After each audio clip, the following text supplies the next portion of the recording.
Happy Seven Continents Day. I love beautiful morning skies like that. Look at all these kitty paws in the snow. Both of them are out here too. Wow, doesn't always choose to do this. 3 years ago, we completed our goal of visiting all 7 continents, which was an incredible achievement. Each year since then, we've celebrated on or around the anniversary of the day we set foot in Antarctica by creating a mini feast of dishes from countries we've visited around the world. I almost committed the dreadful sin of doing something without vlogging it.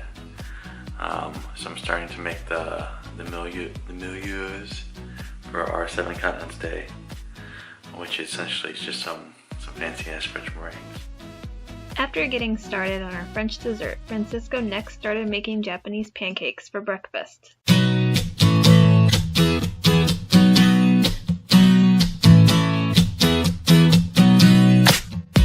Francisco summoned me to come try these Japanese pancakes coupled with some American pancakes. No, it's still Japanese batter, just Thinner? yeah. Yeah, they do seem Just freeform. thicker than normal Yeah. American pancakes. So, do you want to like zoom in for a good shot here? Yeah. I don't think it's done. Should it be that raw in the middle? It's fine, just try it. If you don't like the tall one, you can just eat the flat ones. I just wonder if it's cooked all the way through. It is. Okay, go for it. It tastes good. It's just very soft and wet. So I'm worried it's not cooked all the way through. Well, you can just eat your flat ones. I'll trade you some flat ones for the tall one. But it tastes good. I have to say, I would not make the tall version. I'm gonna try Again, a regular really. one, which should be cooked all the way through. Yeah. So, I'm always a little bit sensitive with egg, and I think the balance of the egg in here definitely makes that flavor come through a little bit more. Yeah, I mean, a large portion of this recipe hinges on using egg whites to make it a fluffier batter, so it's a very egg-heavy recipe. If I taste the flavor of egg in a dish that isn't egg-centric, then that puts me off a little bit. So, I definitely kind of taste that egg flavor. Francisco is making, let me see if I remember what it's called. Humitos? Humitas. Humitas, I was close. That's true. I just made it masculine when it That's should true. have been feminine. We attempted to replicate a South American creamed corn dish that Francisco's grandmother served last Thanksgiving, and we made some simple Egyptian feta cheese balls. We were most excited to try the Merveilleux, a wonderful dessert we were introduced to during our visit to France last October. While they didn't come out perfect, we were pleased with our first attempt at making these. So,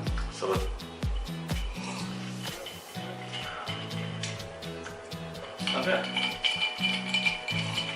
so we're making rum and cokes for North America, Yeah. which I just learned is actually Cuban. But we're using Coca-Cola, American, and Bacardi, Puerto Rican. So we've been to America and Puerto Rico, so maybe the original inspiration isn't exactly a place that we've been, but we're using the ingredients, which are from places that we've been. So cute you are. How dare your foot? The place set out, but somebody's already stolen my seat and is ready to eat. Right, this is our 7 Continents Day feast. So, babe, do you want to tell us what we got, or you want me to just talk through it? You can do it. Okay, so so over here for Europe, we have the Merveilleux, which I understand is still in progress, but it's the meringue-like base with some whipped cream, and then what, you're still gonna roll it in whatever topping? Chocolate? Okay. For Australia, we just did the spinach and mushroom boomerang Australian-inspired pie. We just bought this to keep it easy. For breakfast, Francisco had actually made us Japanese pancakes, so this is just a pancake, just kind of a symbolic representation for Asia. For Egypt, we have, this is Africa, we have feta cheese balls. Correct. Which, when I saw them, I said, these are feta cheese circles. These are not balls. But okay. And then we talked about the corn dish earlier, but this is humitas. Yeah, I got it right. Humitas. It's a Chilean cream corn dish. So, South America. And then Antarctica. Just ice. Which is just ice. And like I was just saying to Francisco, Antarctica will always be ice because it's cold and there's lots of ice there. Or flan, because I ate a lot of flan there because it was like the only thing that our tour group had for me to eat. And we made flan last year and I don't like flan, so maybe if we find a recipe for vegan flan, I'll try it again.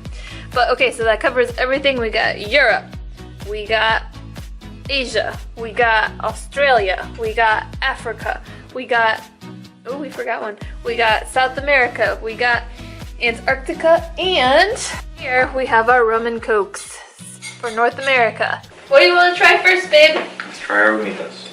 It is more basil-y than Grandma Yolanda's was. Yeah, I like basil. I like it. Here we go. And Australia and their savory pies. I think we did have a pie, and it was like Jester's hand pies. Do you remember? Yep, exactly that place. Yeah, as far as favorite memories, it's really hard to say, just because that list is growing bigger and bigger. Also hard to separate like memorable from favorite. It's like the Eiffel Tower with all those guys bothering us for wine. You have wine champagne beer? No. No.